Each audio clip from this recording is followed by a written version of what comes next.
All right. Well, thank you all for coming out tonight. My name is George Miller. I am the Associate Dean for Academic Affairs at Temple University's Japan campus. We're really excited for the event tonight. This is a really great thing. We've got some great speakers, a great speaker from our campus at Temple University and one of our professors from one of our partner institutions at Showa Joshidai. And some good friends from the journalism world who we'll throw to now. Tonight, I will like to introduce you all to Patrick Barta, who is the Asia Enterprise Editor for the Wall Street Journal. Patrick, it's all you. Thank you. Thank you, George. Great to see you. As George just noted, I am the Asia Enterprise Editor for the Wall Street Journal, and in that role, I manage our long-term investigations and features projects across the region. But before we start, I wanted to sort of say a few quick words about the discussion we're going to have today and what we're going to cover. And when I was preparing for this event, I started to think about just how much had changed in Asia in recent years. When I got here in 2004, the United States was the world's unrivaled economic and military power. Japan was the world's #2 economy. China was growing fast, but at that time, its economy was really just about the size of Italy's. We didn't really know what was going to happen with China in those days. And the difference between then and now is nothing short of stunning when you think about it. Today, China is indisputably an economic and military power, and it feels like its time has come to play a leading role on the global stage. This has led to a number of assertive actions, like its activities in the South China Sea, its extension of control over Hong Kong, allegations of economic coercion in the way it deals with its trading partners like Australia and Japan, and its so-called wolf warrior style of diplomacy that brooks little or no criticism from the outside world. But it's not just China that has changed. The US has changed as well, and that includes becoming far more assertive than people expected and far more hawkish on China than people expected. It has made clear it sees China as a strategic rival, and it has surprised people with its actions like, say, the trade war or sanctions. So where does that leave the rest of Asia and especially Japan? Japan is still the world's #3 economy, and it has some of the world's biggest companies and investors. I'm thinking of names like Toyota and SoftBank's Vision Fund. And despite having a constitution that limits its military to self-defense, let's not forget, Japan's military is also among the most powerful in the world. In fact, one of the rankings that we sometimes look at, which is not particularly scientific, but is interesting in terms of giving you a sense of the perceptions, says that Japan has the 5th most powerful military in the world, behind the United States, Russia, China, and India. Japan's challenge, in many respects, is the world's challenge. It's caught in the middle between two powers that increasingly see each other as rivals, and it's really hard to take sides. Japan clearly needs the United States for its security, but China is now Japan's biggest trading partner. How can a country like Japan, or really any country, navigate this challenging environment without jeopardizing its relationship with the United States, or jeopardizing its relationship with China and its economic health, or in some way adding to the potential for conflict in some other way? We're going to be discussing all of those issues and more today. We'll talk about military affairs, economic policy, big business, even the Olympics. And with us to do that are 4 incredibly knowledgeable panelists. They are Jeff Kingston, who is a well-known director of Asian Studies and a professor of history at Temple University of Japan, where he has taught since 1987. He's written and edited a dozen books and numerous articles about Japan and Asia. Akiko Imai is a professor of the Business Design Department in the Faculty of Global Business at Showa Women's University in Japan. She also has extensive experience in the United States, having earned her master's degree at the John F. Kennedy School at Harvard, and she was also a visiting researcher at Johns Hopkins University. Peter Landers, an old friend, is the Tokyo bureau chief of the Wall Street Journal with more than 20 years of experience at the journal. He started in Tokyo in 1999, but he also knows the US well, having served for some years as the assistant bureau chief of our Washington bureau in the US, before coming back to Tokyo in 2014. And lastly, Yoko Kubota is the Wall Street Journal's deputy China bureau chief based in Beijing. She oversees business coverage for us in China, including the technology, consumer, and auto sectors. And she has special insight into the China-Japan relationship because she has herself worked in Japan for many years, including previously as a reporter both for the Journal and for Reuters in Tokyo. Now, before we begin, a couple of housekeeping items. First, this meeting the session will be recorded. And second, we will plan on a Q&A at the end. So if you have questions, please put them into the chat box and we'll come to them at the end of the session. For my first question, I'd like to have each of our four experts give a quick summary of what they see as the challenges in the current climate, and in a sense, define what this event today is about. The title of the program says that we are navigating a new world. What is the new world that we are in? And is that new world inevitably leading to some kind of conflict? I think I'd be best to start with Jeff, perhaps, and maybe you can take the floor, and then we'll go through the other panelists as well. Well, thank you very much, Patrick. I can imagine your shock at how things have changed since 2004 in Asia. I arrived in 1987, and Japan was on top of the world, and people were writing books, Japan, new superpower, Japan is #1. And then Bill Emmett, a friend of mine, wrote the book about The Sun Also Sets, the stock market imploded, and Japan went through a couple of lost decades. And meanwhile, China was rising very fast. So what we've really seen, what's really new in Asia, is this huge power shift in China's favor. And China is trying to alter the status quo in its favor. And history isn't littered with many good examples of the status quo powers conceding enough to rising powers to satisfy them, and that rising powers, being satisfied with less than they want. So therein lies the rub. And there are a lot of tensions in the region. Clearly, there are escalating tensions over the Senkaku Islands, the South China Sea, human rights issues involving the Uyghur minority, democracy in Hong Kong. And China has, really upped its game and increased its influence across Asia. And this is a real challenge to Japan. And for Japan, the United States, Taiwan is clearly a brewing crisis. So I'll leave it there. I think that, one of the big issues right now is the free and open Indo-Pacific. Where will that go? Will the Quad security component of that develop into something along the lines of NATO? I'm very skeptical about that. And Southeast Asia, I also think remains ambivalent, but I'll leave it to others to go further here. Jeff, actually, just really quickly, if I can follow with one thing to put you on the spot a bit. I mean, there's this concept of the Thucydides trap, where you have a rising power and a power in decline.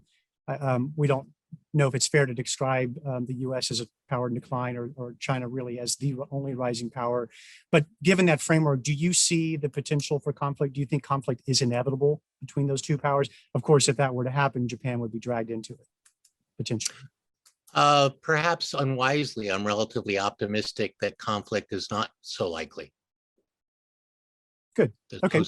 But I think China has too much to lose. And I don't think we're sleepwalking towards war, as Abe referred to at Davos back in 2013. Okay, good. That makes you feel a bit better. Akiko, same question to you. The overarching question, what is this new world that we're navigating? And I would add also, do you think that we're headed for some kind of conflict as well? Well, there are many opinions around the world and about the Japan, China, and the U.S. relations.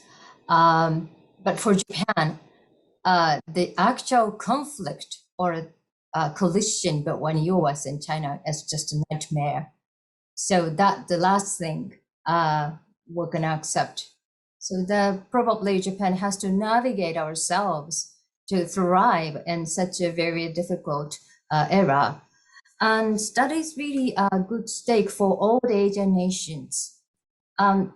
United States and China, but when US and China, there is a Pacific Sea. But when Japan and China, we only have a very small strait and small sea. And even the other Asian countries really neighboring China. So we cannot move around. We cannot escape from, move to the other area. So the only answer is to make a good relations with each other.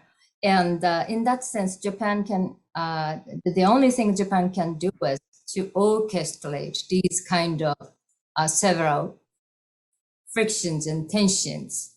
It may sound like a little bit naive idea, but I think because of the very terrible history, modern lessons of the World War II, Japan thrived. I mean, learned a lot of things. For example, pre-war Japan got the economic sanctions, and because of that, it became really frustrated and intimidated and desperate, and went a very wrong way.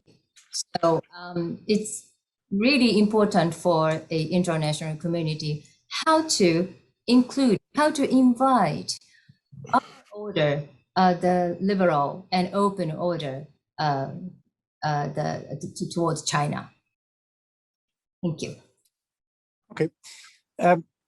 Peter, let's shift to you. You've also, as I noted, been in and out of the region for many, many years. And I'd be curious to hear also your impressions as a journalist, having covered the story for so many years and how that story has changed. What are your thoughts?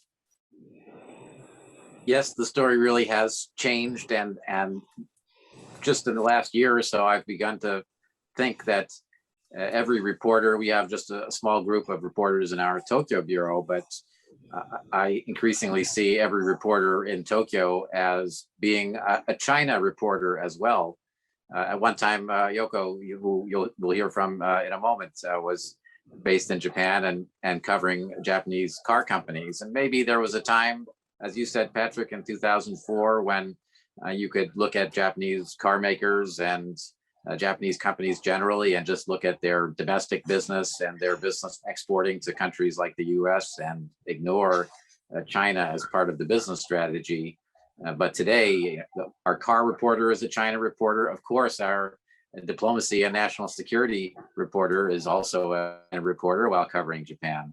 And just the overwhelming presence of China-related issues is a complete change from when I joined the Wall Street Journal's Tokyo bureau in 1999. I'm sorry, go ahead. Well, and I was just going to ask, I mean, in terms of what that means for Japan, I mean, where does that put Japan now in your mind? Well, it puts Japan, as Jeff and Akiko have stated, in a difficult position. There is so much mutual benefit, in my opinion, in the trading relations between Japan and China and the US and China. I mean, President Trump really disdained free trade. He said he didn't see any value in really in that concept. He even suggested that the US didn't get any benefit from being a member of the World Trade Organization, for example. And if you look back at the original concept of free trade, it is all about mutual benefit. That nobody is forcing anyone to buy a Chinese toy or American lumber or a Japanese car. All this is voluntary on the part of mostly consumers. It's mostly things that average people are buying from the other country, or that average businesses are buying to help them make other products. Free trade is supposed to be about mutual benefit. I think many American voters perceive that it is not that for them, and that was a big part of the Trump phenomenon. So obviously there are clashing views there. But if you look at the Japan-China relationship, I think there is huge mutual benefit in terms of Japanese consumers having access to lower cost products made in China, China being able to accelerate its industrialization thanks to Japanese parts and materials. We have a video online right now at WSJ.com about Xpeng, a Chinese automaker, and one of the scenes is from their assembly line, and they actually are using, in this case, it's not a Japanese robot, it's I believe a Swiss company's robot, but there are also a lot of Japanese robots on Chinese assembly lines, helping produce everything from cars to electronics. So there's a lot of mutual benefit there. There's really no reason for Japan and China to be in conflict, or the US and China to be in conflict, except for the Thucydides trap that you mentioned, named after the ancient Greek historian who did describe a rising power, Sparta clashing with a was it Sparta or Athens? I forget. I should know this, but anyway, a rising power in the Greek world clashing with an established power, and also, of course, the difference in political systems between a one-party state, a dictatorship, as China has, and Japan. But as Akiko mentioned, I think the challenge for Japan is heightening and bringing forward the mutual benefit and trying to keep under control any tensions that are naturally existing. Given what you know of both sides, do you tend to be a glass half full or glass half empty observer of the relationship between the U.S. and China and the potential for conflict? I think it's begun to possibly swing back under President Biden, and just with a more, not necessarily because Biden is changing U.S. policies, but just because one thing that I think made the Trump phenomenon happen was that Americans felt the country was not healthy economically, and on other in other areas as well, but not healthy economically, and that there was an imbalance in wealth and power, and to the extent, if the U.S. economy is beginning to really have a broad-based, robust recovery, where even the working person can get a raise and find a good job, if the U.S. is headed towards that kind of post-corona economy, I think some of the tensions with China may ease, and it may be easier to find more common ground. There's never going to be common ground on everything, but the U.S. may find it easier to find common ground with China, I think. So I guess I am, like Jeff, I am perhaps foolishly a relative optimist. Good. Okay. Well, let's hear from Yoko. And Yoko, you've had a pretty interesting seat to observe this situation, particularly over the last year. There's been a lot of turmoil for journalists in China, and perhaps you can talk a bit about that and let us know what things look like from Beijing. Yeah, sure. So I moved from Tokyo to Beijing in September of 2017, and it's been about 2.5 years. And a lot of things have changed since, during that period in less than 4 years. US and China tensions have, increased, and it really looks like it's not a temporary thing. It's here to stay for the foreseeable future. And to talk a little bit about China, I think domestically, its confidence seems to have increased quite a bit. We can see that through the Wolf Warrior diplomacy Patrick mentioned, through other messaging. And then at the same time, there's even more state power growing and state control growing over the society and also in the private sector and businesses. So those were some developments that I've seen over the last 4 years, and I didn't expect so many things to happen so quickly. COVID happened, and I think that has also contributed to some of this new world order that we're discussing here too. But to speak a little bit about my personal experience, so when I came here, personally, I was a bit worried about, Japan-China relations. It hasn't been so great in the earlier 2010s, and what if something happens again? Am I going to be okay as a Japanese reporter, an individual living in China? Would I get kicked out? Would my visa be impacted, etc.?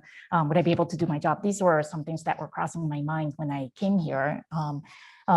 Fortunately, personally for me, the bilateral relations has been very good over the last, mostly very good over the last 4 years or so, but something very unexpected happened, which was that, as US-China tensions grew, journalists kind of became, started to feel the fallouts of that worsening tensions. The US has kicked out Chinese journalists, and the Chinese, has also done similarly for American journalists. And in the process of that, over the last 2 years or so, our bureau in China has lost 10 reporters, mostly American, also some other nationalities. And while we continue to cover China in a very strong way, because we have many reporters offshore still following very closely what's happening here, of course, course, very painful. We just don't have the power on the ground that we used to, and it's very unfortunate because it's also a chance. China has also lost the chance to tell its story through us. So that was something that was directly hit us as journalists over the last 4 years as the U.S. and China relations developed and worsened. And given the pace at which things have changed, even since you've been there, where are you in on this question of the risks that we face? I mean, do you see some kind of conflict as inevitable, or are you also an optimist? Right. I mean, again, I don't see this tension going away anytime soon. So in that sense, I've become more, I guess, pessimistic over the years. Whether that means it's going to lead to a huge conflict might be a different matter. But another thing I've also noticed, covering the news here, mostly business news, but is that there is, a lot of choke points that US still controls when it comes to technology and businesses. Semiconductor is an interesting example. But when you take those things into consideration, I think Jeff was saying earlier that, there's too much to lose, and China can't, it'll be very difficult for China to operate when it loses access to some of these control that US has. And I think that's, China has increased that kind of awareness over the last 3.5 years too. So a bit hard to tell, but they may be assessing that there's a lot to lose if they go to the extreme. Okay, well, let's pivot a bit and talk a little bit more about Japan specifically. We've talked about how it's, quote unquote, caught in the middle. But I want to ask, I mean, is that actually really the case? Is there some third way here or some other way for Japan to navigate the situation? And I also am curious what you guys think about sort of sentiment on the ground in Japan. I mean, how does Japan feel about where things are heading? Are we seeing a more decisive public shift in one direction or another? Are people more concerned about China's actions and seeing Japan even more aligned with the United States than ever? Or are they feeling like China is the future and they're feeling frustrated that they feel like they're being forced to take sides or side with the US? So what is the view on the ground in China? Maybe we'll start with Akiko, and then we can go around to some others as well. Thank you. When you look at the Twitter and other SNS and look at the some extreme opinion, will be very surprised. But generally speaking, I do not think there is a very strong opposition against China or against the United States. And according to the opinion poll conducted annually by the Prime Minister's office, about 80, quite unfortunately, about 80% of the respondents didn't like China, or they felt unfavorable feeling against China. But quite unfortunately, that is in a way really stable. So probably Chinese people, if they have a same kind of opinion poll, maybe majority of them do not like Japan. But at the same time, about 80 people think that China-Japan relations is really critical in Asia for the Asia and Pacific region. And let me introduce much more individual thing. The Showa Women's University have a special program with the 3 women's university in China and South Korea. It's about leadership and women. And these studies are very successful. Each country, about 10 female students participate to that program and spend 3 weeks together and learn about literature, society, economy of each country. And they actually tour 3 countries. After the program, they definitely become a very close friends. And also, Showa Women's University have a double degree program with the Shanghai Kotsu Daigaku. I don't know how to say that in English. Maybe Yoko-san will help me. Shanghai Kotsu Daigaku. It's one of the. I think Shanghai Communications University, maybe. Yeah, I think so. Yeah, and double degree program, and about the 10 students study there. And these days they are really surprised by the high-tech society of Shanghai. I mean, they do not bring their purse, and they just use the cashless, card or smartphones and so on. That was about 2 or 3 years ago. At that time, before Corona, Japan was still very cash-oriented society. You cannot leave your purse at home. So these students thought that it's really cool in Shanghai. So like that, younger generations, especially person-to-person exchange, really important. And generally speaking, people are very, very calm and not to be so kind of emotional about the two countries' relations, I think. Okay. Peter, I'm curious what your take is in terms of what you see and hear on the ground. Yes, I don't think there's a question or much of a question of choosing between or feeling uneasy about having to make a choice between the US and China. I think Japan has already made the choice to side with the US if things really get bad, which of course everyone hopes they don't. Certainly Japan hopes that the types of conflicts that we've seen over the past few years don't get worse, and that paths out of those conflicts can be found. But ultimately, even in the poll that Akiko mentioned, and I should have, she's a well-prepared professor. I'm a kind of less prepared journalist here, but I know there was a poll last year by NHK, and I don't have the numbers in front of me, but finding that there's very strong support in Japan for the existing US-Japan military alliance, which is really the cornerstone of US-Japan relationship. And people don't like to say it, but why do you need a military alliance between the US and Japan? Well, it's in case somebody attacks somebody. And who could that attacker be? It could be China, of course, and maybe North Korea too, but mainly China. So there's overwhelming support in Japan for either keeping the US-Japan military alliance as it is, or even some people said in that NHK poll they wanted to strengthen it further. So I think that even subconsciously reflects a feeling that ultimately that alliance is the key, and Japan cannot be neutral. If sides must be chosen, Japan cannot be neutral. I'm borrowing partly from an excellent column by Hiroyuki Akita in the Nikkei, who kind of reflected my own feelings on that subject. However, hopefully you don't have to choose sides, and I think that's where Japan stands. And certainly there is increasing respect, as Akiko said, for the technical achievements of China and the enormous advance in its economy. And so there is room for common good there, I believe. Well, let me just follow up with that as well. And Jeff, you might have something to add on this too. I'll make it a bit of a jump ball for either one of you, whoever wants to take it.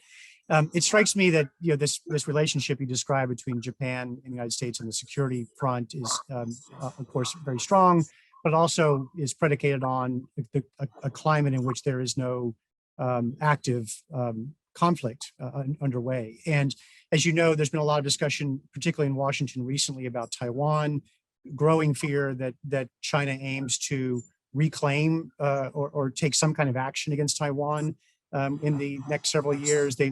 Washington looks at what has happened with Hong Kong, and they feel that the risk of China taking some kind of decisive action against Taiwan has increased. Of course, as you know, Xi Jinping has, I think, been quoted as saying that he'd like to resolve the Taiwan question before he is out of power. And I just wonder, would Japan follow, if the United States were pulled into some kind of active conflict there on that particular issue, or any other issue for that matter? In other words, would that security relationship remain ironclad if we progress to some kind of much more dangerous situation that would inevitably pull Japan into it in a military sense?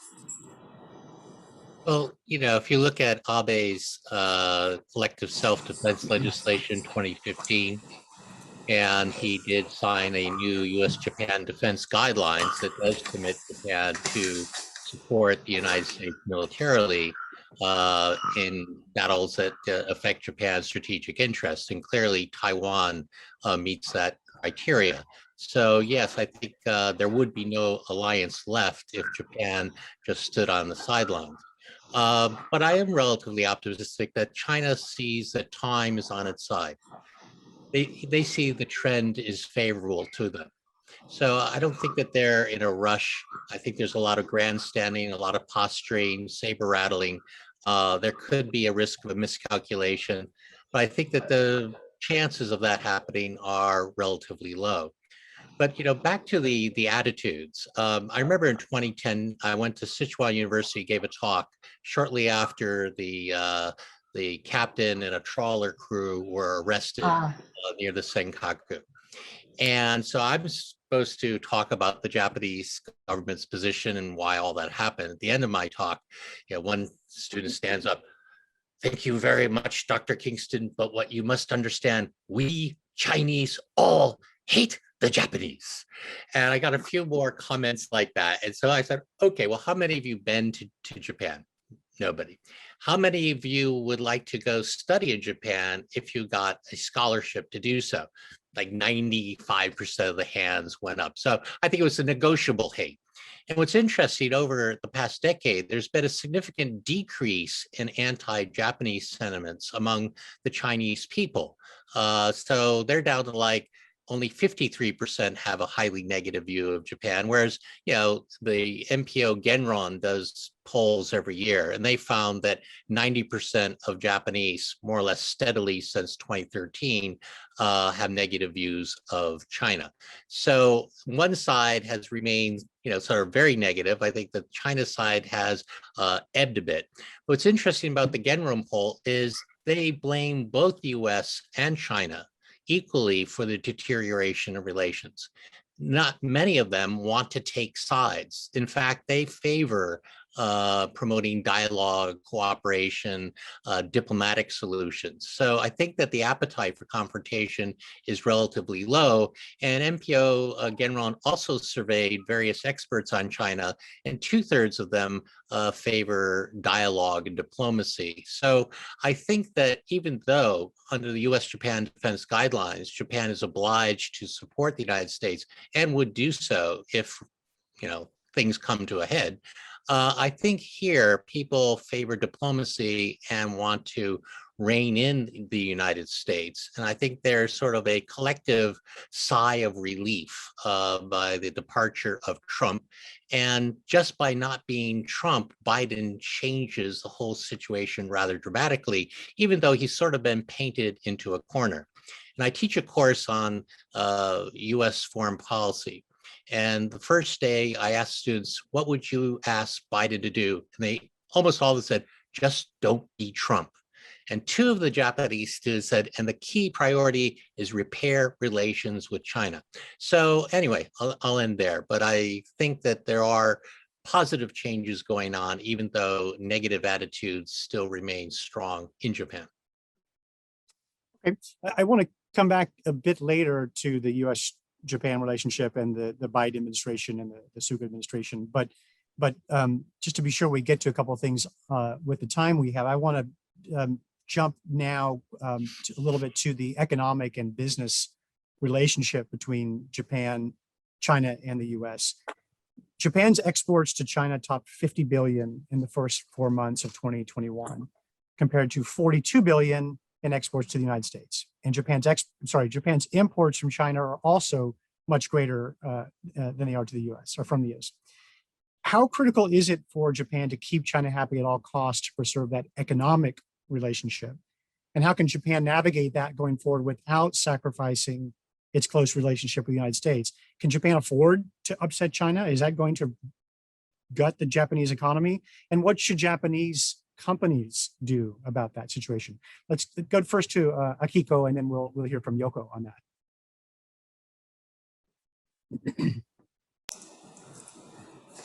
Well, as many panelists points out, Japan and the US and the Chinese economic relations cannot end up. I mean, we are closely related to each other. For the many Japanese corporations, we have already heavily rely on Chinese subsidiaries or Chinese factories in their supply chains. So I do not think we can never give up that part of the production power. And actually, most of the Japanese companies are now really aware of the supply chain management and the human rights and other issues. Like John Ruggie principle, that he was a Harvard professor, but at the same time, special representative of the UN Special Committee on Business and Human Rights. And Professor Ruggie clearly specified the role and responsibility of the international business, the responsibility and role of the players in a global business. And so he clearly said that it's the country's responsibility to protect their people from problematic behavior of the corporations. And the corporations have the responsibility to respect the human rights of any laborers or customers and the local people in wherever they go. And the Japanese corporations learned a lot about these principles now. So I think actually some corporations are very good job in China to include their subsidiaries or factories to be matched with the global standard of the human rights issues or security, cleanliness issues for the food companies and so on. In that sense, I think there is many ways to get the mutual profit, mutual gainings with the supply chain relations with China for the Japanese companies. I'm glad that you brought up the human rights issue. I'd like to sort of dwell on that just for a second, either for you or for Yoko. You know, the United States, the Biden administration has made the human rights issue with China more important, at least in terms of its agenda. And it has been very, very vocal about Xinjiang and the allegations of mistreatment of ethnic Uyghur Muslims in Western China. That has caught Japanese companies in the middle as well. As you know, Muji and Uniqlo, two companies that I think, Yoko, you can correct me if I'm wrong on this, but I believe both are purchasing or have in the past purchased cotton from Xinjiang. Now, do you feel like the more the United States makes this an issue, or human rights generally in China an issue, that's going to put Japanese companies in a more difficult position?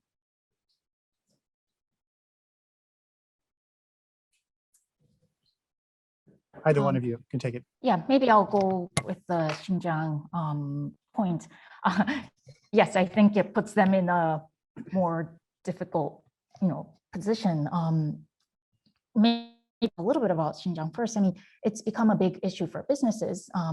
After the Biden administration came into power, the U.S. State Department called these Chinese actions against the Uyghur minorities, genocide and crimes against humanity. That's what the State Department said, and Beijing, denies that. There's been import bans and sanctions, both against some companies and individuals. And these political statements in the US and developments are really creating uncertainties for Japanese companies and other multinationals as well. I know I'm moving off a little bit, but I wanted to introduce the example of H&M today because it was a big thing here at, I think, around the end of March. One day, H&M just completely disappeared from China's internet, pretty much. It disappeared from e-commerce apps. It disappeared from iPhone maps or mobile phone maps. It disappeared from all kinds of online systems. And you can type in H&M, it just didn't appear. And it appeared that they were, there's some sort of a possibly state coordinated action against them for a statement that they made a while back, months back, about how they're not going to source cotton from Xinjiang anymore. And ultimately, they didn't back down after this kind of campaign happened. And they, as of yesterday, when I checked, they're still not back online. So, I think Japanese companies are working really hard no one wants to be put in that position, and Japanese companies are working really hard to avoid that, in the good graces of both China and the US. And I can talk about some specific corporate examples, but I can also wait a little bit if there are some other topics we might want to cover first.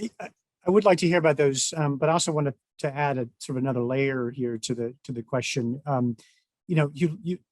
We have seen episodes over the years of China retaliating against foreign companies and foreign governments that they perceive to be taking actions against them. And that, of course, puts companies in very difficult positions. And we've seen in the case of Australia, the Australian government taking a pretty firm stand there, even though they feel like their companies are being punished. Australia has been very, I think, very clearly siding with the United States and willing to take the economic hit. And I just wonder if you think that Japan would be willing to do so. It has been through these kinds of episodes in the past.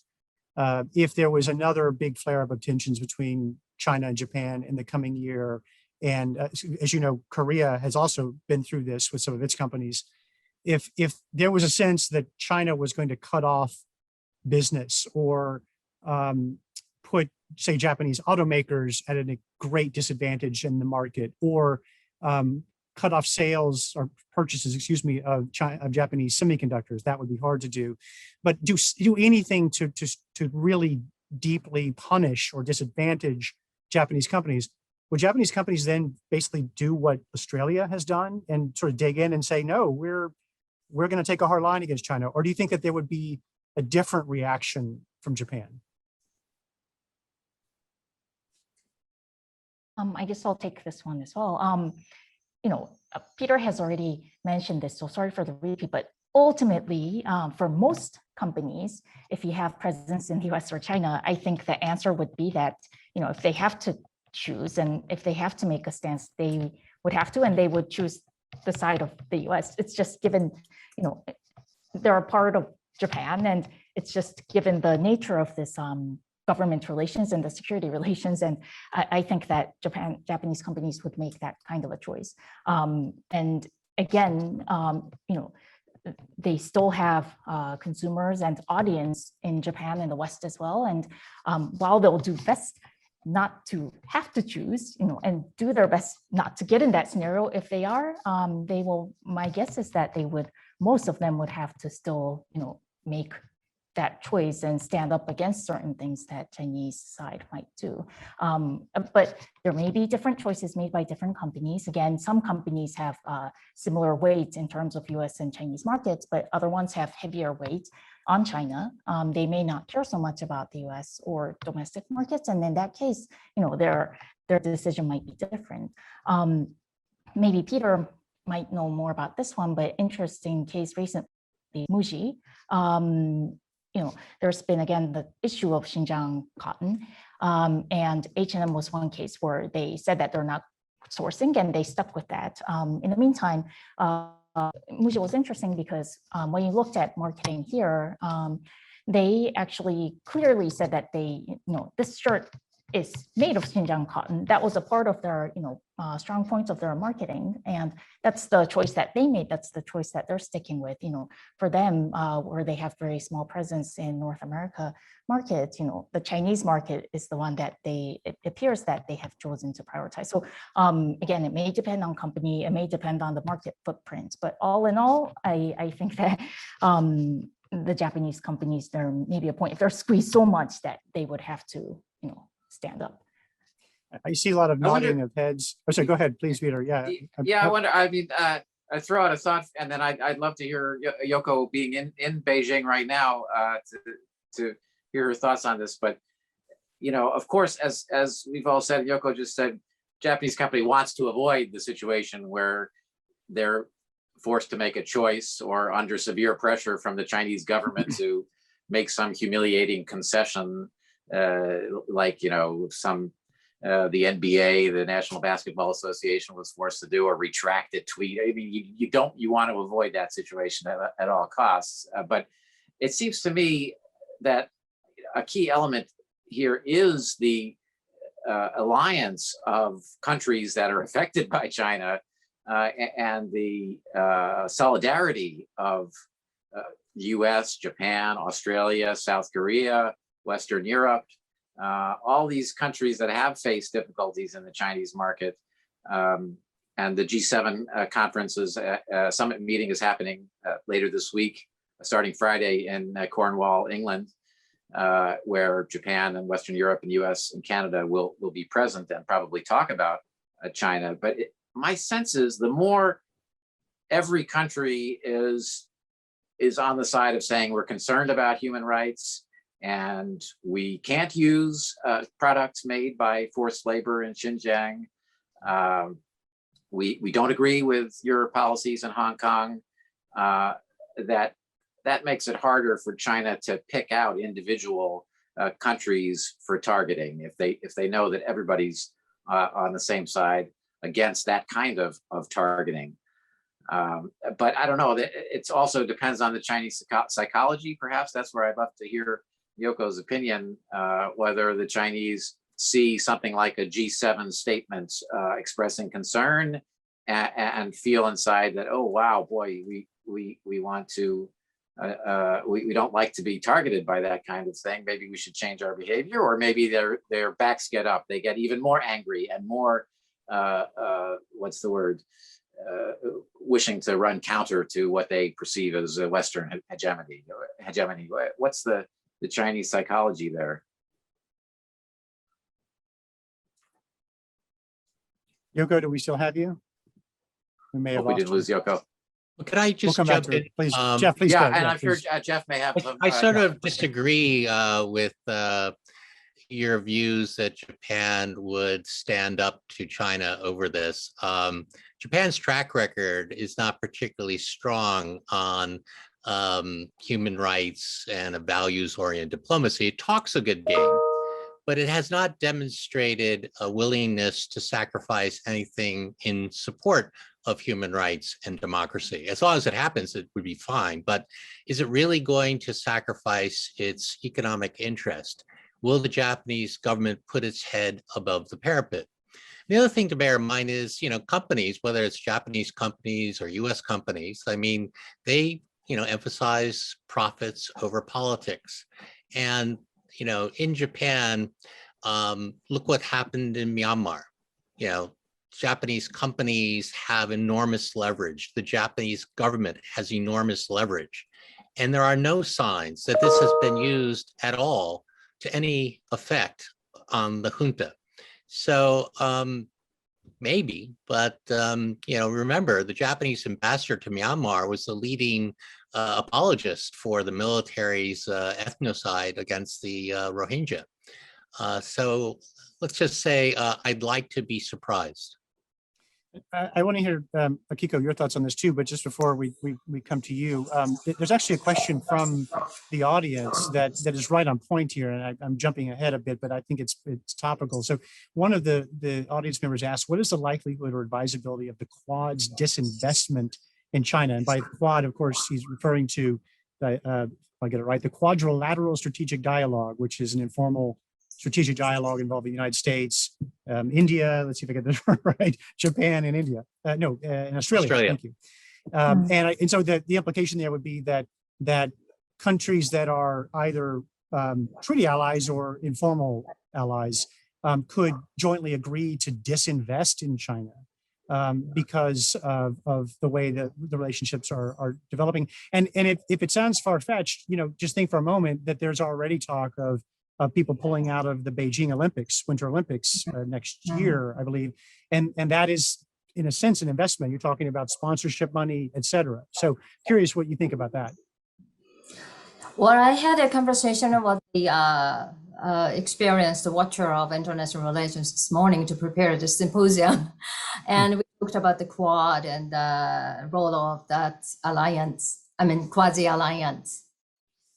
And we agreed with at one point that basically Quad is not starting from the purpose of containing any country, including China. So it started 10 years ago, and because of the the mutual security and stability, they just started to talk about the open and free navigation of that area. But eventually, China's so-called wolf warrior diplomacy, the many countries, some of the member countries declined to be very inclined to be very careful about the behavior of China.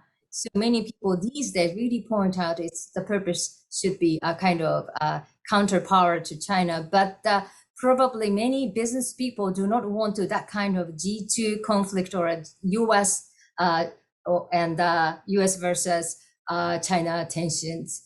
According to Professor Nakanishi or the very famous journalist Funabashi Yoichi, they all deny that this is it's really dangerous to use the metaphor of the Cold War between two countries that will jeopardize the Japanese position further. For the business people, it's really hard for them to get used to the international politics in a global business. For a long time, a Japanese business community had a very good position by decoupling these two things. And the difficult part was owned by the government or the United States, thanks to the very strong and stable US-Japan alliance. So for the business corporation, many corporations do not have a so-called government relations officers. But probably from now, if the Japanese corporation would like to operate in overseas, they need type of experts to have such an experts of the international relations and the government relations inside of their company. That makes sense, I hope. Of course, yeah, okay. We do have some other audience questions coming in, but just one more question for me before we do that. We have not talked at all about the Olympics, which of course are coming up very soon, probably the biggest story in Japan right now. Now, before the pandemic, there was an expectation that these Olympics would help energize Japan's economy and essentially send a signal to the rest of the world that Japan remains an important economic and political power. The narrative has changed dramatically now, and the Japanese public is largely opposed. There's a sense that a lot could go wrong. I'm just curious how you all, or whoever wants to take the question, Jeff, I know you've expressed some interest in the topic, so you might go first, but how do you think Japan is handling the situation? And do you think it's going to turn into some kind of public relations disaster for Japan, for lack of a better way of expressing it? Or do you still think that there's a good chance it'll come off well and burnish Japan's reputation globally? Well, it's sort of up until now been a series of black eyes. I mean, you know, the Olympics is a wonderful branding opportunity, showing the rest of the world your strengths and your virtues. Japan is back.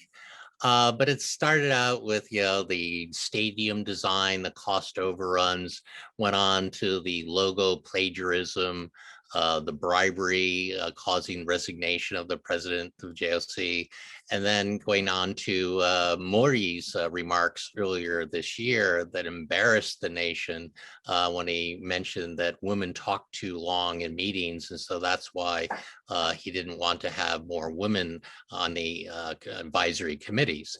And so, you know, it really hasn't worked out too well. But what's strange is for a government so keen to hold the Olympics. I mean, they want to host the street party of the world, celebrating the end of the pandemic, bring it here, you know, fireworks celebration, but they have just been miserable and poorly prepared for the vaccines. I mean, the vaccination rollout has been a dribble. About 3% of Japanese are fully vaccinated compared to, you know, something like 60% of Americans. So the vaccine rollout has been slow. By the time the Olympics, maybe they'll get all the over 65s vaccinated. That's about 30 million people. That leaves more than 95 million people unvaccinated. So bringing all these people from all over the world, you know, it has a great risk of being a super spreader event. And that is why all the top public health officials and all the leading medical organizations have warned against hosting the Olympics. And even, you know, Prime Minister Suga has his own Dr. Fauci. Omi in the last week or so has really been very bluntly, in a Japanese context, saying this is not a good idea.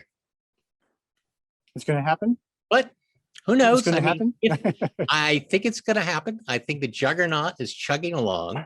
And so for Suga, if he cancels, right, he locks in the downside, he's toast. But if somehow they pull it off, he'll get kudos. He'll sail into the LDP presidential elections, a little bit of momentum, and things might end happily for him. But there's a lot of riding on his gamble. It's a high stakes gamble. And a lot to watch there.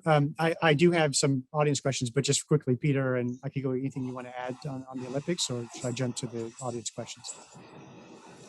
I would say on the Olympics, the tide, I think, is beginning to turn in the last couple of days, and public sentiment about the Olympics tends to trail by about 2 or 3 weeks the number of new infections in Japan, and the number the last couple of days has been down by more than half from the peak, maybe even down by 2/3 from the peak, and we're beginning to see a poll in Yomiuri had about 50-50. That may be a little bit too favorable to the Olympic side, but the COVID situation is getting better thanks to, of course, a state of emergency that has affected many businesses. So it's come at great cost, but it is effective in reducing the pandemic. The vaccinations, as Jeff said, were very slow, but they are beginning to accelerate. I just heard from government official, they do think they can reach 1 million vaccinations a day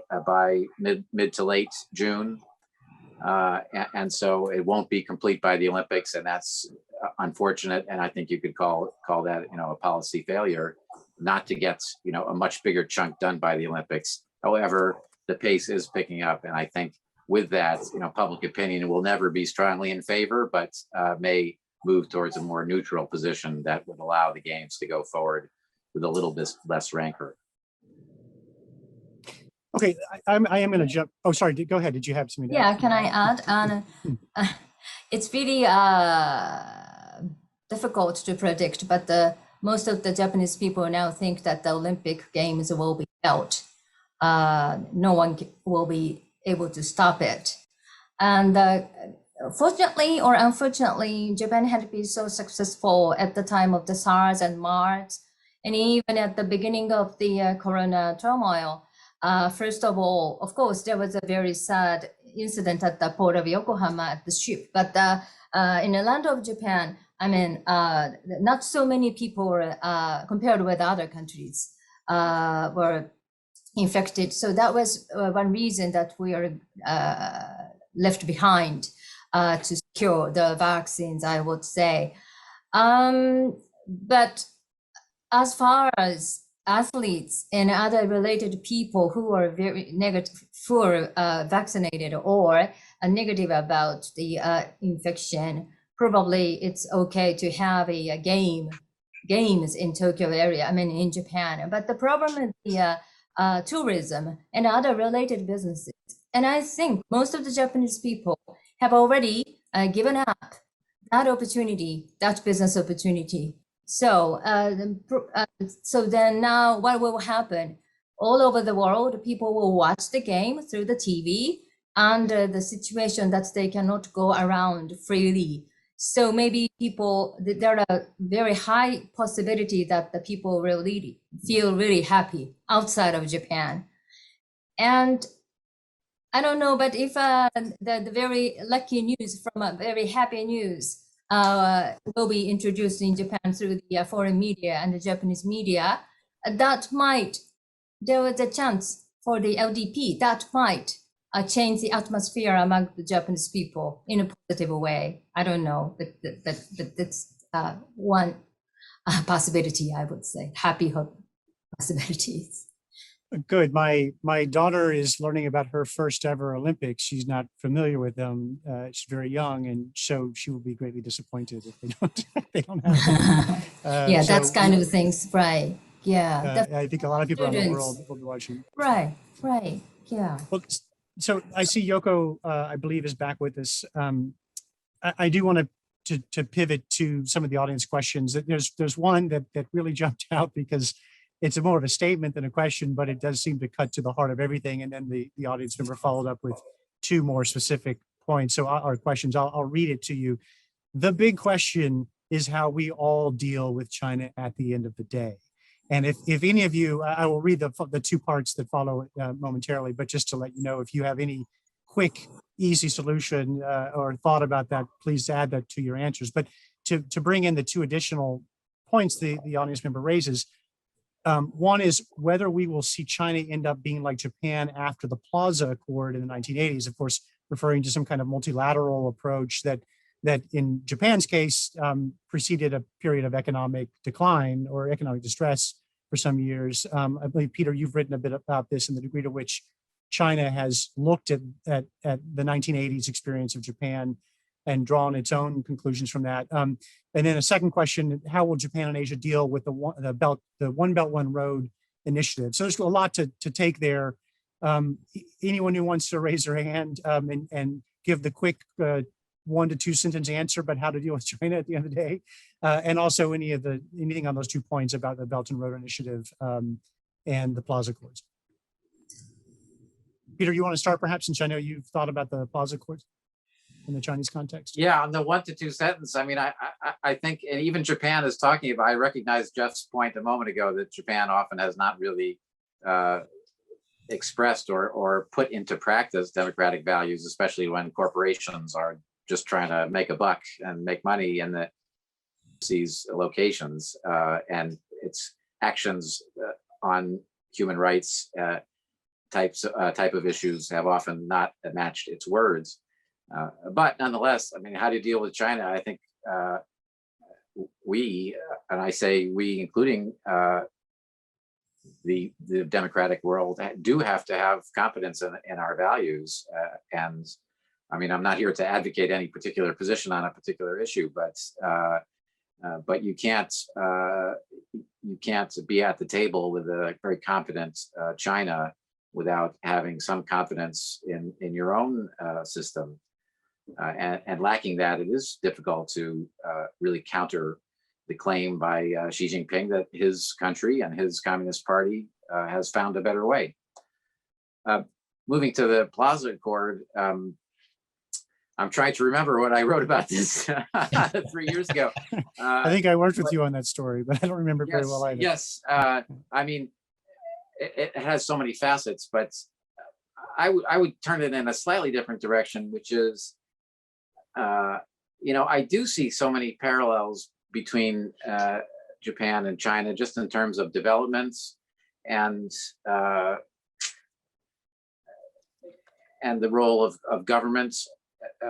For example, Japan, for most of the post-war period, including after the Plaza Accord, felt that government guidance of the economy and as they said at the time, picking winners was a key part of government policy. And I think there is, even though China is a communist country, there is that same tension in China as we had in Japan, especially in the 80s and 90s, between letting the market do its thing and the government saying, okay, here are our key sectors. We're going to do semiconductors, we're going to do electric vehicles.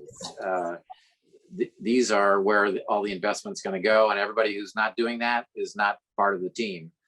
There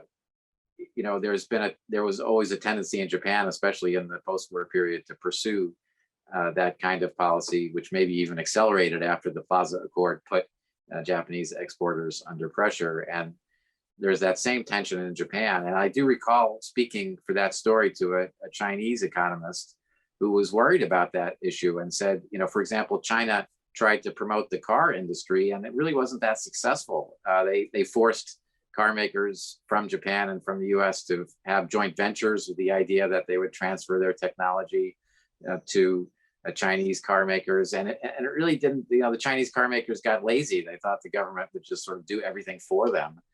And it was not really a vital sector of the Chinese economy, and others that didn't get that kind of government backing turned out to be much more successful. So that's where I see a parallel between China and Japan. I'm not sure if that's what the question was, but anyway, Yeah. that's what struck me doing that research for that story. I think it was, and just for everyone's benefit, that story, if I remember correctly, one of the things that you found was that China had looked closely at Japan's experience in the 80s and was essentially hoping to avoid that they did not want to, and this was in the context of the trade war, they did not want to reach any kind of consensus agreement that they would consider to be something that would put them at a disadvantage. Now, Japan, differing opinions about whether the Plaza Accords were useful for Japan's development or not in the long term. They certainly were followed by some economic distresses I put up. I'm curious, Yoko, since you're now back on the line, do you think China would ever agree to some kind of, if we've got to a situation where tensions really were building, would China contemplate something like what Japan agreed to do then? I mean, that was in many ways it was a very important thing for the world that helped reduce trade tensions at that time. Do you think that China would agree to something that it might not consider to be in its economic interest if it thought it could reduce global economic, trade, or political or military tensions?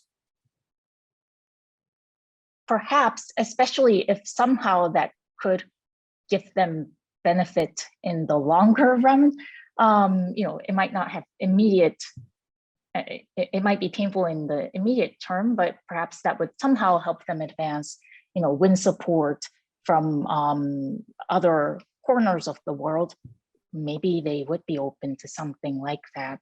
I wanted to add a little bit more in terms of what, not that I know so much, but I know that China has also been interested in learning from Japan's experience in terms of aging society, as well as the real estate bubble. I recall seeing on, Japan's finance ministry websites, for instance, that they would send kind of group tours of, officials to take a look at how Japan is managing, old people's homes or policies, or would go and listen into these officials dealing with these kinds of policies. And it's, it's interesting for me to learn and see how they're very keen to learn from Japan and, from learning from Japan's mistakes and to try to avoid that. And I think we've seen that during the trade war. And I think we'll see more of that in the coming years, because we all know now with recent census data released that China is, an aging society that is in need of more children to keep its economy going. There are some social structure similarities there. I'm not sure if I answered your direct question right now, but the other thing I wanted to add was related to the BRI point that was raised by our audience.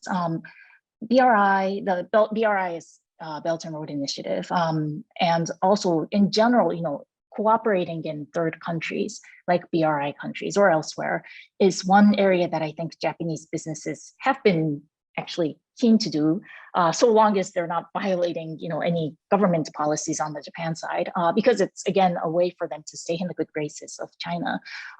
China's hungry for certain types of technologies that Japan can provide without, resulting in IP theft or these kind of security issues. Green technology is one. Again, aging technology is another. Infrastructure, that kind of technology for certain things is also relevant. So I think. I forgot the exact question, but I think that it's an area that Japanese companies in general have been quite eager to do, especially in Southeast Asia.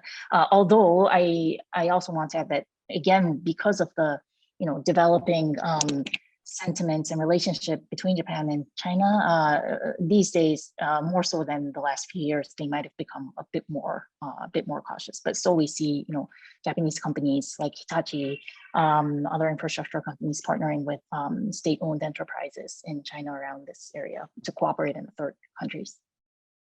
Jeff, I'd like to ask you to add to that as well, because I know you've thought a lot about other countries.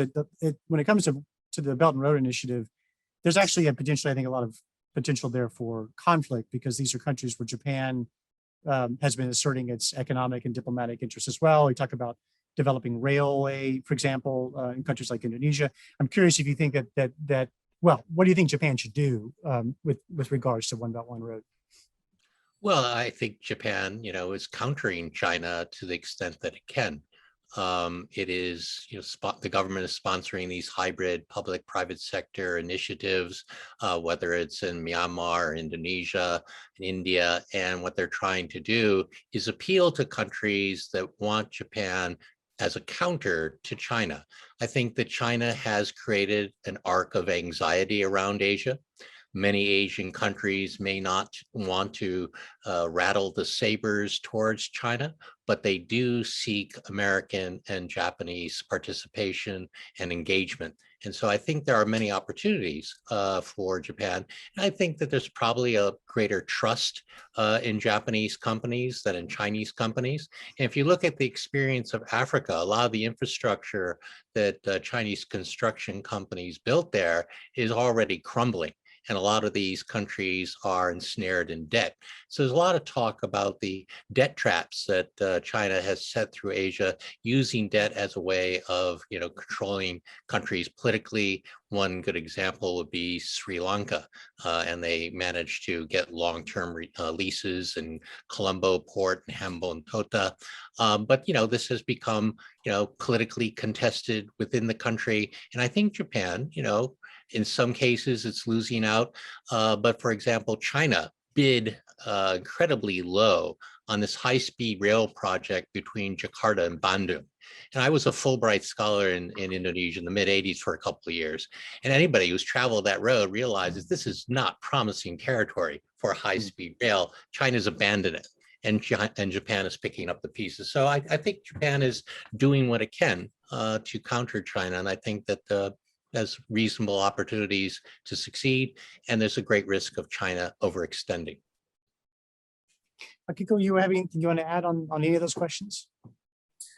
Well, well, anyway, it's really difficult for Japan to say something very utterly, very openly about blaming any countries right now, especially in Asia. But probably Japan has a different approach.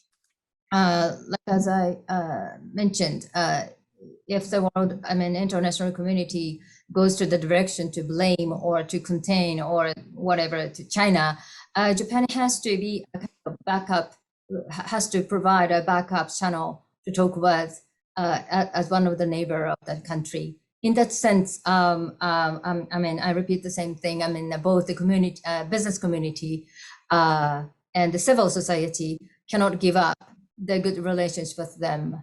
And of course, there are many kind of not little, but the really frustrating news from ODA about in Asia, Africa, or some conflict between the rivalry between the Chinese sovereign companies and the Japanese private companies. But still, we have no choice to just give up that country and that market, I think.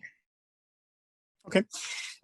Okay, so I'm gonna make up a game here as we go a little bit, because I'm seeing that some of the questions are essentially yes and no answers. So we're gonna have a bit of a speed round. And if I mess up the rules, then forgive me.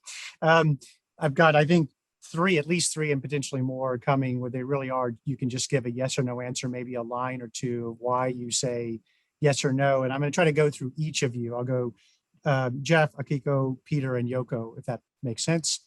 The first one is, will Western countries boycott the Beijing Olympics? And or will Japan? Probably Jeff? not. No, why not? Probably not, because it just would throw fuel on the fire. So I think that a lot of people believe there is room to ease tensions rather than to accentuate them.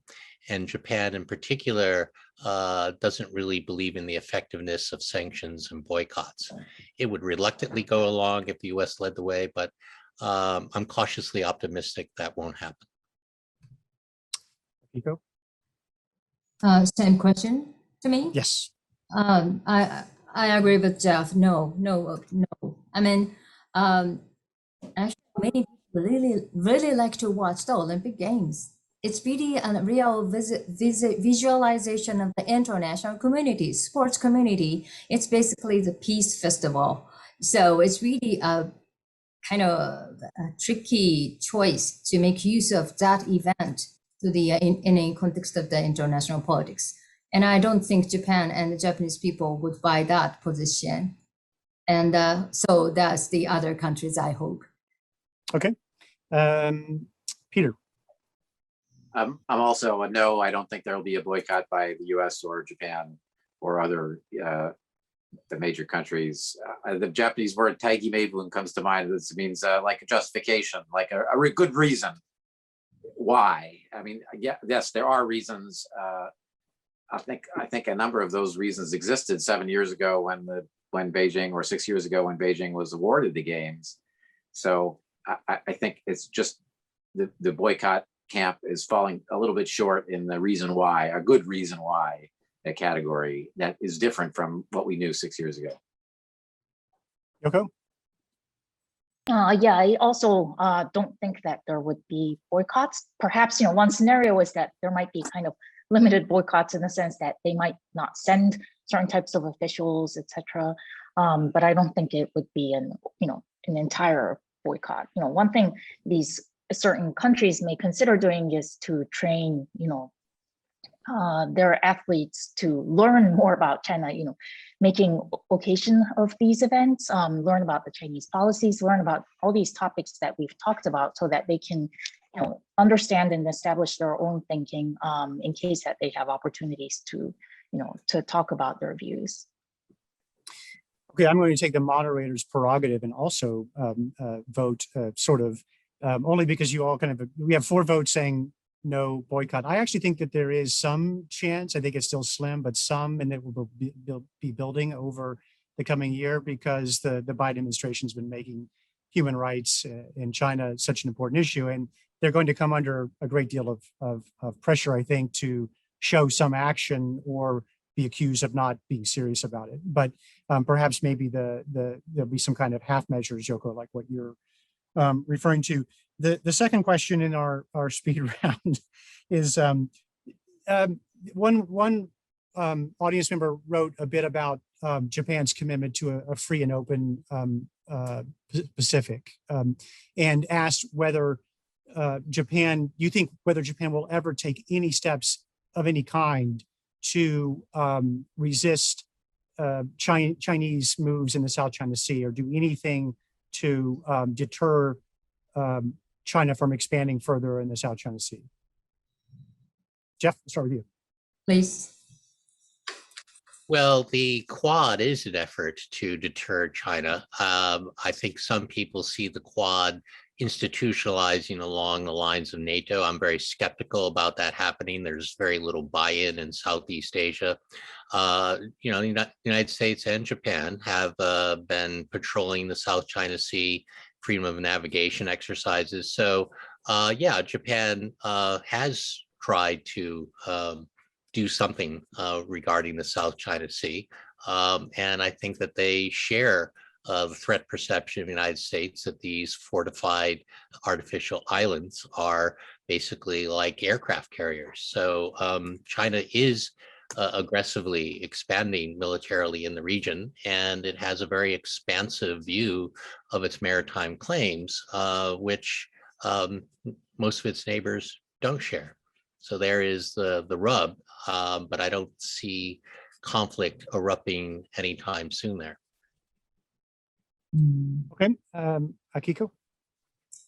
Well, that's it's too tough to answer the question, but I think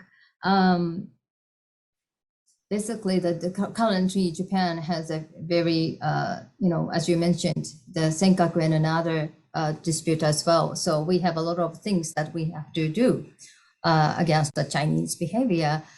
So maybe not Japan alone, but with the regional framework like ASEAN and or ASEAN +3 or 2, whatever. I mean, the regional framework would be very important from now on, I think, much important than before, I think. Okay, Sorry, Peter? here. Nope. That's good. Peter? I think Japan's task in all this, in terms of counteracting Chinese moves in the South China Sea is really about it's really about defense and playing defense. It just needs to send the message to China that anything you try that's to, as Japan always says, disrupt or alter the status quo is just going to be painful enough that you don't want to try it. Whether it be, you know, the Senkaku Islands in the East China Sea, or something involving Taiwan, or some further expansion in the South China Sea. I mean, what's already happened probably can't be changed, but some kind of further significant expansion in the South China Sea, Taiwan, Senkaku's, Japan's. It's in a sense, you know, more difficult to play defense, but also the target to be reached is a little bit more in sight, and it is simply, again, to persuade China that you don't want to try this. It's not in your interest. Your risk of losing is high enough that you're better off just sticking to where you are. Okay, Yoko? This is an area that I'm not too much of an expert on, I must say. You know, what Peter made sense, again, kind of comparing with the business logic, but, you know, you don't want to be put in a place where you have to actually do something. So it would make sense that they would do as much as possible actually not to be put in that kind of position. But I guess in principle, you know, if something happens, then which side is Japan going to stand on, and what action could they take? I think they could take a move. But of course, Japan faces some limitations in what it can do, and that does lead to the other, or next question for each of you. If you could give a sort of a yes or no answer, and maybe a quick explanation of why you say yes or no.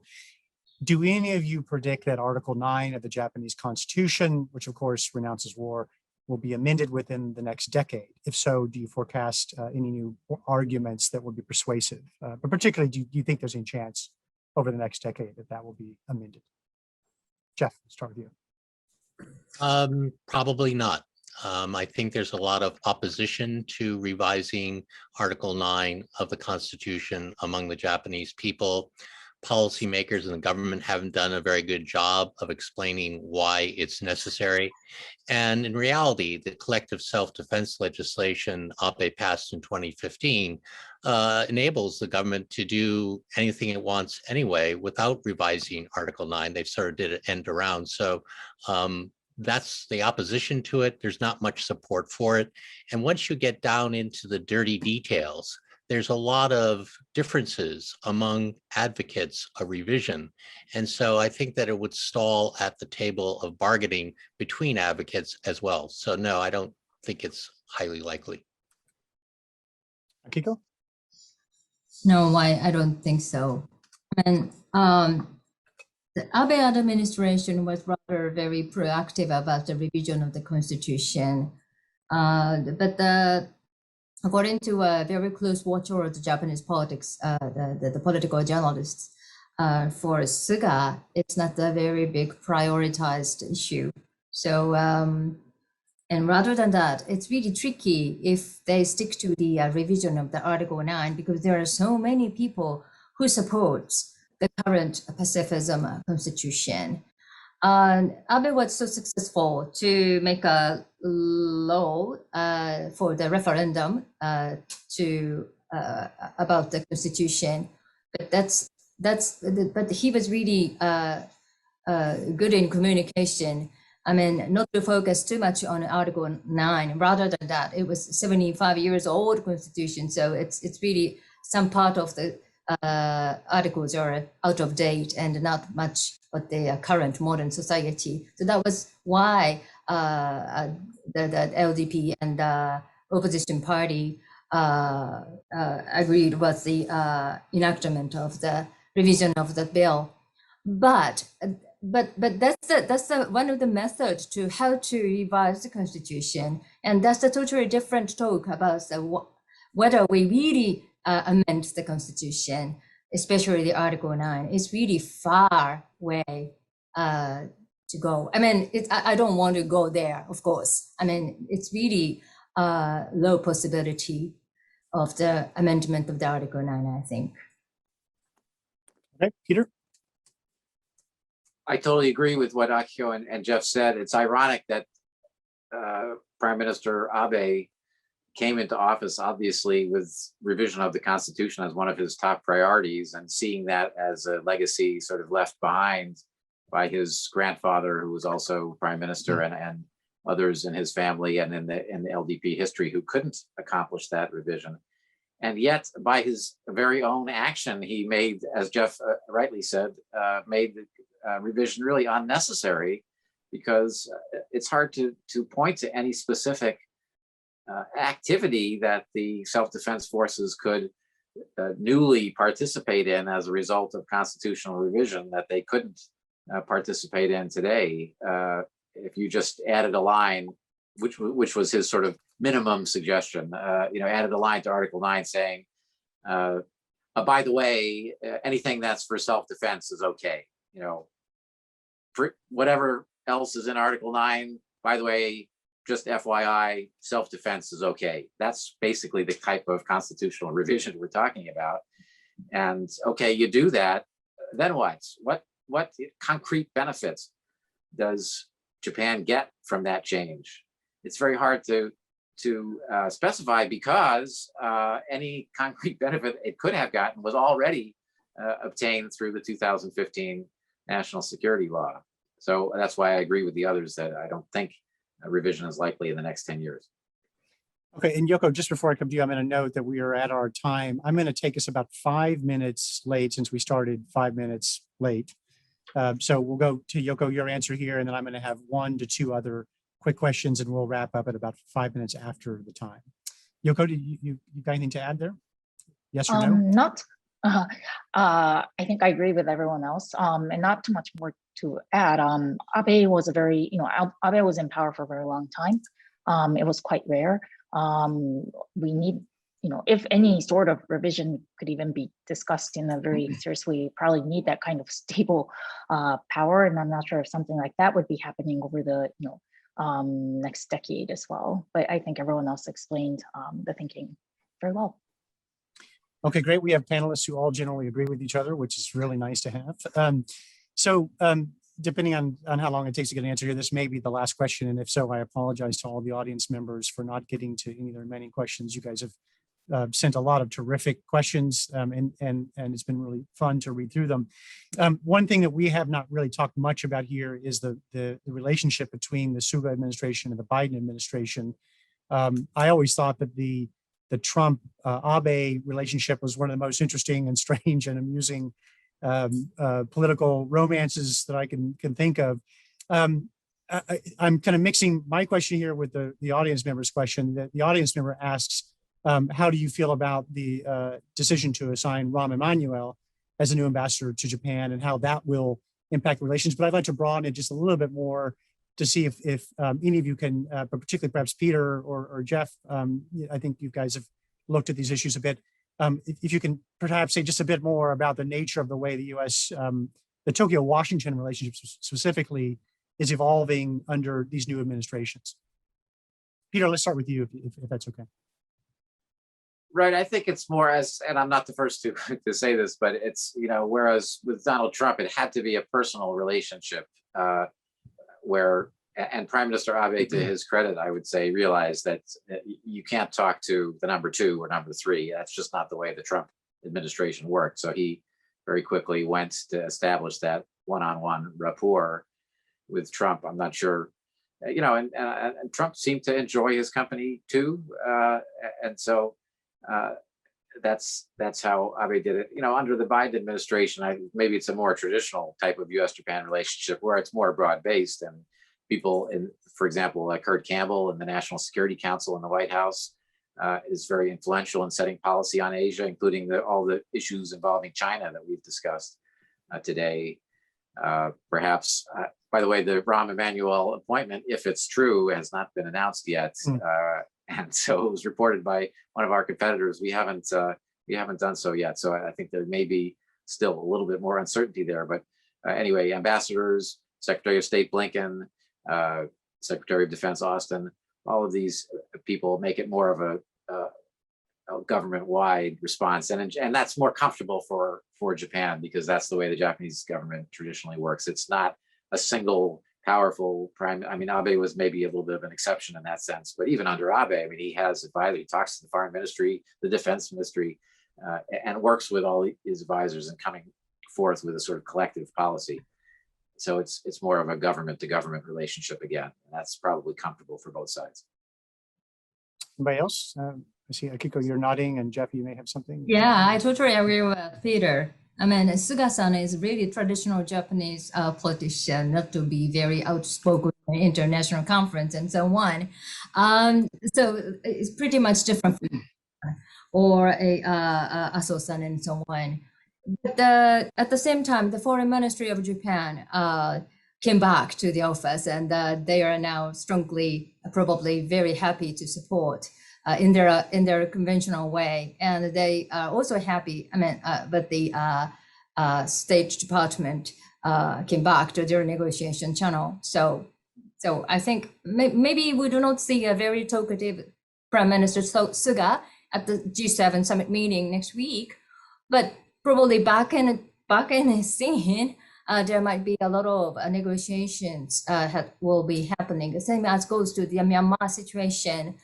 Japan is now seem to be very low key, but according to an expert, the foreign ministry and many experts or researchers are now seeking a way to have a second channel conversation about the many stakes in the Myanmar situation to prepare for the day when we or the international community can restart the conversation with that country. So now as it's in the sort of the inner conflict, it's too hard.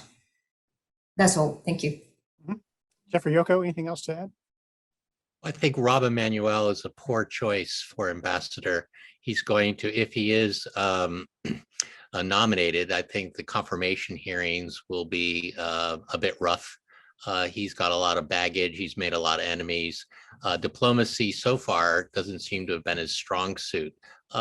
Getting to Suga, I mean, he scores 0 on the charisma meter, right? I mean, he has no stature as an international statesman. You know, Abe grew up, you know, with his father as foreign minister. He was his secretary. It was sort of in his blood. Suga, you know, and also his foreign policy advisory team, the informal team, you know, largely regarded as team B, you know, they're not the top players. So I think Suga is just going to, you know, do what he's told and follow the script, but I don't see him making much of a mark. Yoko, anything else you want to add? Not much. Just one thing. You know, when Suga and Biden met and they released the joint statement, one noticeable thing from the Chinese side was that, you know, Xinjiang issues and Taiwan reference was made in there, and that was a big thing. And I think Japan was quite anxious, at least, you know, being in Beijing. Came out.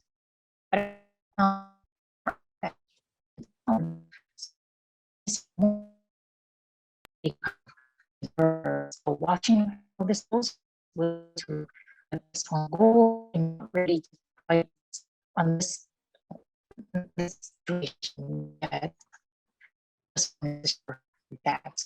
because I thought was kind of interesting.